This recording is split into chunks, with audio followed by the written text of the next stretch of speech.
मैं आपसे एक बात पूछता हूँ, जब तक आपको कहीं पे ठहराव की आदत नहीं होगी, तब तक क्या समझ में आएगा कि तितली को देखने का क्या आनंद है, जंगल में बैठने का क्या आनंद है। फॉर एग्ज़ाम्पल आपने तितली देखी, देख के नज़र परे कर ली, चाँद की रोशनी को हल्के से देखा, नज़र परे कर ली,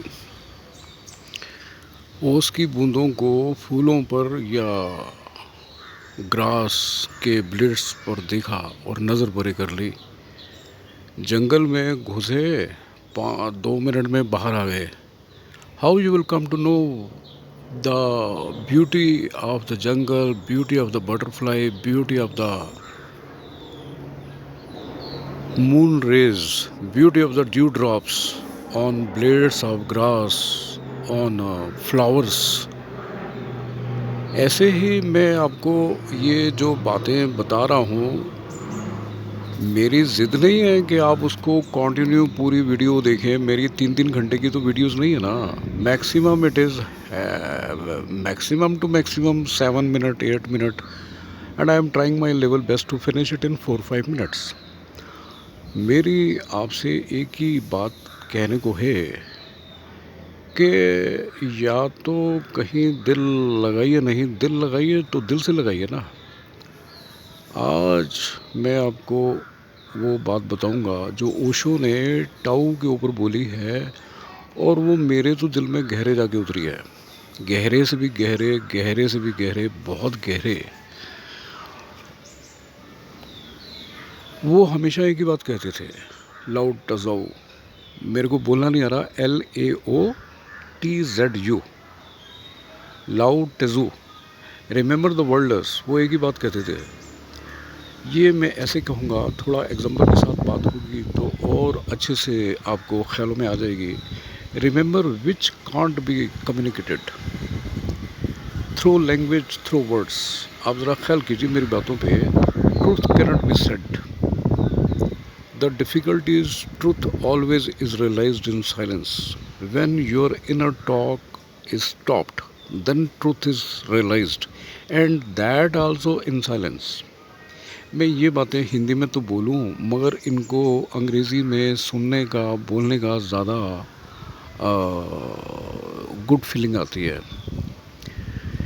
ये बातों में एक जो अर्क है, इन बातों में जो एक अमृत है। सपोज़ आप अपनी किसी फ्रेंड से मिलते हो, तो जो खामोशी में जो कहना सुनना होता है, that you cannot convey.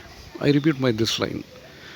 Suppose as a person you are meeting someone whom you feel in love, whom you can say that that person you are loving really up to the core of the heart, maximum to maximum, and you cannot explain how much you love that person. That may be anybody, a girl, a woman, a man or a boy, whatever it is। आप उसको कितनी चाहतों से प्यार कर सकते हो, करते हो, आप उसको एक्सप्लेन करने की स्थिति में कभी भी नहीं होंगे। और वो जो खामोशी की बातें होती हैं, नज़रों से बातें होती हैं, बॉडी लैंग्वेज की बातें होती हैं, you don't know what to say. आप जब निकलते हो उससे मिलने जिससे आपको प्यार हुआ हुआ है, आप बेइंतहा बातें सोचते हो कि ये कहना है, वो कहना है, मगर आप जब मिलते हो तो कुछ भी नहीं कह पाते। You are in the silent.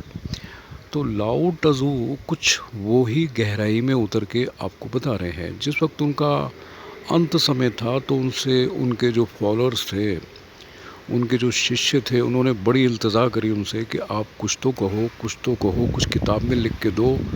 तो उन्होंने बेइंतहा एक ही बात बोली, मैं कुछ भी नहीं बोलूँगा, ना मैं किताब में कुछ लिखूँगा।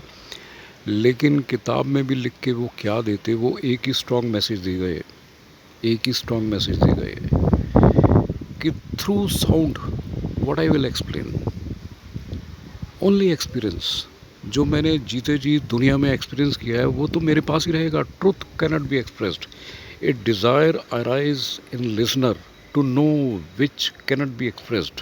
एक प्यास है लिसनर के कलेजे में, एक प्यास है कि मैं ओशो की वो वाणी सुनो जो उनको एक्सपीरियंस्ड हुई है लव टू के बारे में। Something can be said about love but love cannot be said. If you have loved someone, you know the meaning of the word love। Dictionary में भी बहुत एक्सप्लेनेशन मिलेगा आपको लव का। If you have loved someone you know the meaning of the word love. Love means in dictionary बहुत मतलब मिलते हैं। Love has to be experienced, it is in you. If I can explain about love it is empty. Words, words, words. Words will travel to you. But how you will come to know what is the love? How love could be known after experience only. Words can be conveyed. Empty word traveling to you. You have to know it. No shortcut, no steal, no borrow. कहीं market से ये word का explanation मिलेगा तो उससे आपको क्या मिलने वाला है। आप अगर बोलती हो या बोलते हो आई एम इन लव तो आपकी बांझें खिल जाती हैं, मगर आप बता नहीं पाते how to explain it, how to say it. Suppose कोई लड़की बोलती है कि ममा मैंने तो उस लड़के को प्यार किया है, तो अगर माँ ये पूछती है कि तूने उसमें आखिर देखा क्या, बता तो the girl will say mama ये मैं नहीं बता सकती। मैंने आपको एक अपने दोस्त का एक्सपीरियंस बताया था।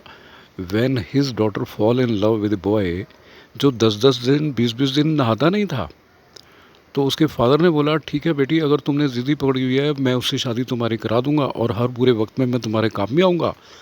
मगर ये लड़का 10 दिन 20 दिन 25 दिन नहाता नहीं है, इतनी बदबू आती है, तुम उसको कैसे बर्दाश्त करोगी। पापा don't explain those negative things, I am in love with him. Story ख़त्म।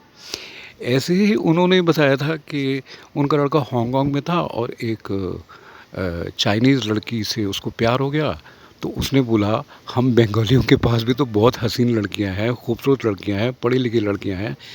तो उसने बोला अपने पापा को कि पापा don't ask the description of that Chinese girl, I love her and I will marry her.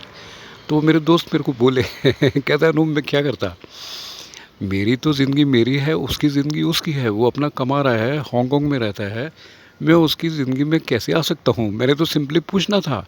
और चाइनीज़ लड़की और उस उनके बेटे की शादी हुई, वो हांगकांग में गए शादी के सेलिब्रेशन में, और उन्होंने मेरे को बताया कि लड़की के फादर मदर उनकी बिरादरी के सारे लोग मिले और वो बड़े खुश हुआ। एक और मेरे दोस्त हैं, जब मेरा बेटा पढ़ता था बीकॉम में इधर रामैया कॉलेज में, उसके बाद उसने एमबीए करी, तो उनके सामने ही एक कोई फैमिली थी फ्रॉम कानपुर, पहचान हुई तो उन्होंने अंदर बिठाया, बात किया। तो बड़े अरसे के बाद वो मेरे को मिले, करीब करीब 5-6 साल के बाद तो मैं उनके घर के सामने गेट को नॉक किया, तो गेट अपने घर के अंदर से वो लेडी आई, मेरा हाथ पकड़ के अंदर ले गई और बड़ी बुझी हुई थी, बहुत बुझी हुई थी, बहुत उदास थी। चाय बना के बैठी तो मैंने कहा आपका जो चेहरा उदास है, बात क्या है। बोली मेरे बेटे ने एक उस कास्ट की लड़की को पसंद कर लिया जिसको कोई मैं सोच भी नहीं सकती, मैं गवारा भी नहीं कर सकती। और तुम्हारे दोस्त जो है मेरे पति, उनको तो पूरी हार्ट की ट्रबल हो गई और वो तो गश खा के गिर पड़े कि इतनी प्रॉपर्टीज़ उनकी बेंगलोर में है, इतने बैंक बैलेंस है और ऐसे वो कर बैठा है, तो इतने बड़े घर में उसको उन्होंने जगह नहीं दी अपनी बहू को, और उन्होंने फ्लैट ला के दिया है। मगर अनूप जी मैं एक ये भी बात बताऊं कि इतनी वेल मैनर्ड, इतनी डिसेंट, इतनी कल्चर्ड लड़की मेरे अपने पूरे कुनबे में नहीं है। उसकी तारीफ भी वो करने लगी, लेकिन हम उससे एडजस्ट नहीं कर सकते, इसलिए उसको अपने घर में ऐसे बहुत जगह नहीं दे पा रहे, दिमाग से एडजस्ट नहीं कर पा रहे। तो ये वो सारी बातें हैं which are beyond to explain. You cannot explain your pains, you cannot explain your love experiences, you cannot explain your falling in love, you cannot explain your tease, you cannot explain your desires, you cannot explain your loving phenomena. आज आपको मैंने जो बोला है please उसको repeatedly सुनिए। आप मेरे को सब्सक्राइब कर दीजिए और आपको मेरी राम राम।